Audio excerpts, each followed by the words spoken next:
नमस्कार दोस्तों। आज मैं ये वीडियो आपके लिए सिर्फ सरकारी कंपनियों के शेयर्स के ऊपर बना रहा हूँ। LIC पे कुछ क्लैरिफिकेशन हमारे मित्र SK सक्सेना ने मांगा था, उसे भी हम कवर करेंगे। देखिए, कल हमने बताया था आपको कि अच्छी कंपनियाँ और बेस्ट कंपनियाँ कौन सी हैं। अब उसी बेस्ट कंपनियों के इसमें नेक्स्ट सरकारी कंपनियां आती हैं।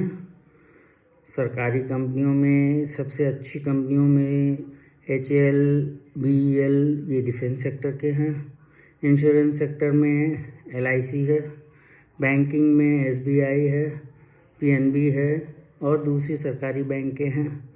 इसी तरीके से मेगा कंपनीज़ में NTPC, SAIL आदि कंपनियां बहुत अच्छी हैं, बहुत अच्छे काम करती हैं, बहुत अच्छा पैसा कमाती हैं और बहुत बड़ी कंपनियां हैं। ये सरकारी कंट्रोल है, सरकारी उससे काम करते हैं इंस्ट्रक्शंस पे, तो फ़ायदा उसी हिसाब से उन्हें उतना ज़्यादा नहीं होता है। यदि आप ये चाहते हैं कि आपका साल दर साल 7 से 8% तक ग्रोथ मिलती रहे और आप उसमें संतुष्ट हैं बगैर किसी तरीके का रिस्क लिए, आप FD से थोड़ा सा ज़्यादा इंटरेस्ट लेके संतुष्ट हैं, तो इन कंपनियों के शेयर्स खरीद लीजिए। आपको डिविडेंड और गेन 7, 8, 9% तक मिलेगा, जो FD से थोड़ा सा ज़्यादा रहेगा हमेशा। लेकिन बहुत ज़्यादा खतरा भी नहीं है गिरने का, बहुत ज़्यादा बढ़ने का उम्मीद भी नहीं है। ये कंपनियां चलती हैं लेकिन बहुत धीमी रफ्तार से चलती हैं, बहुत स्लो मूवमेंट होता है इनका, कभी भी ये तेज़ नहीं चलती हैं।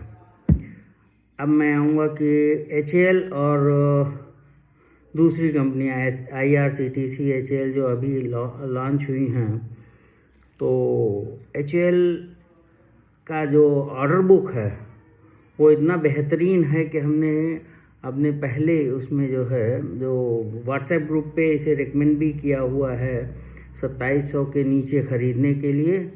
टारगेट 3000 का दिया हुआ है, तो आप इसे ख़रीद सकते हैं। HAL कभी भी ख़रीदिए, रखे रहिए। जितना टाइम देंगे इसमें उतनी ज़्यादा इसमें ग्रोथ होगी और उतना ही ज़्यादा पैसा बना के ये कंपनी आपको देने की क्षमता रखती है। दूसरी कंपनियां जो हैं सरकारी में, LIC शेयर है जो आई थी और आने के बाद में उस समय मेरे भी जितने परिचित थे, जितने लोगों को मैं इन्फॉर्म करता था, उनसे मैंने कहा था कि शेयर ना खरीदें, IPO में ना लगाएं। खैर, जो लोगों ने IPO में लगाया उनसे मैं यही कहूँगा कि ये कंपनी घाटा में बेचने वाली नहीं है। आप समय दीजिए, ये बढ़ेगी कंपनी और धीरे धीरे बढ़ेगी।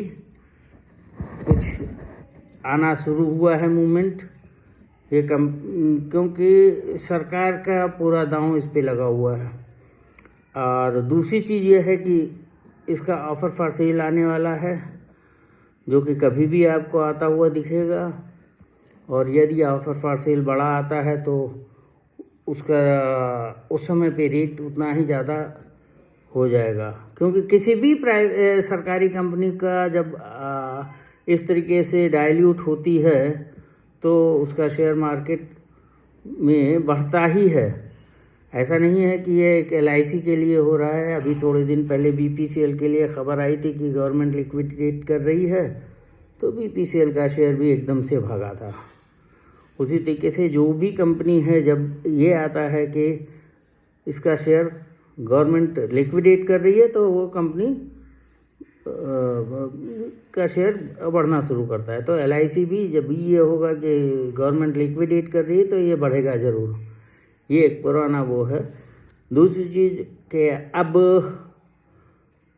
आज की डेट में जब आपने इसे 900 कुछ रुपए में ख़रीदा है और आज ये 630-40 पे ट्रेड हो रहा है, तो 700 के आसपास 700 के ऊपर पहुंच गया है। तो अभी भी मैंने 600 के आसपास ये रिकमेंड किया था कि इसे ख़रीदा जाए और टारगेट 900 के आसपास दिया था। जिन लोगों ने ख़रीद लिया ठीक है, नहीं ख़रीदा है तो वो अब भी ख़रीद सकते हैं 950 के टारगेट के लिए। नियर फ्यूचर में ये आपको 950 के आसपास तक पहुंचता हुआ दिखेगा और हो सकता है OFS के पहले ये 1200 तक पहुंचे। अब एक और ख़बर है इसमें, LIC में 1.8 लाख करोड़ इन्वेस्टर्स फंड में ट्रांसफ़र किया गया है, तो एक बड़ा डिविडेंड भी मिलने की उम्मीद कर सकते हैं। हो सकता है डिविडेंड आए, हो सकता है बोनस आए, दोनों आए, या सरकार बाद में कह दे ये र्यूमर है, क्योंकि किसी भी ऑफिशियल सोर्सेज से नहीं है, ये सिर्फ इंफॉर्मेशंस लीक हुई हैं।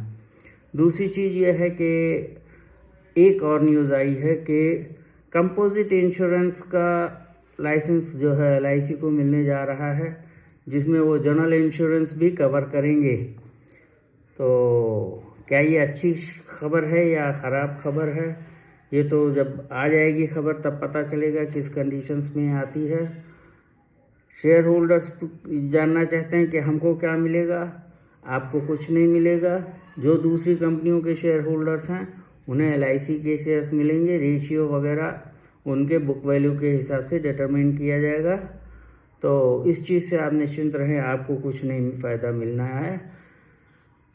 अब आप कहेंगे कि क्या ये कंपनी बर्बाद हो जाएगी, ख़राब हो जाएगी? नहीं, लेकिन एक चीज़ है कि अगर ये मर्जर होते हैं और 4 बड़ी कंपनियां जो जनरल इंश्योरेंस की हैं, NIC, ओरिएंटल और दूसरी कंपनियां न्यू इंडिया एश्योरेंस, तो ये निश्चित मानिए कि बहुत बड़ा, एक तो हाथी वैसे ही है और हाथी और मोटा हो जाएगा, तो उसकी चाल आप समझ सकते हैं किधर जाएगा, किस रफ्तार से वो चलेगा। हाथी आपका चीता नहीं बन सकता।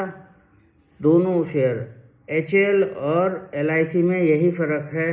अभी HAL चीता है और LIC हाथी है, वो भी अब मोटा होने जा रहा है। मोटा हो गया तो बिल्कुल ही धीमे धीमे चलेगा। शायद आपको जो है जल्दी गेन ना दे, वही हो जाएगा रफ्तार जो दूसरे NTPC, सेल इत्यादि का है कि वो सालों साल एक रेट पे पड़े रहते हैं। 8 से 9% जो उनका डिविडेंड और थोड़ा बहुत गेन होता है, वही आपको प्रॉफिट मिलेगा। तो इसी के साथ हम ये वीडियो यहीं ख़त्म करेंगे। अगला वीडियो हम आपके लिए जल्दी लाएंगे, तब हम और छोटे शेयर्स के बारे में बात करेंगे जो अच्छी पेडिग्री के हैं। धन्यवाद साथियों, नमस्कार।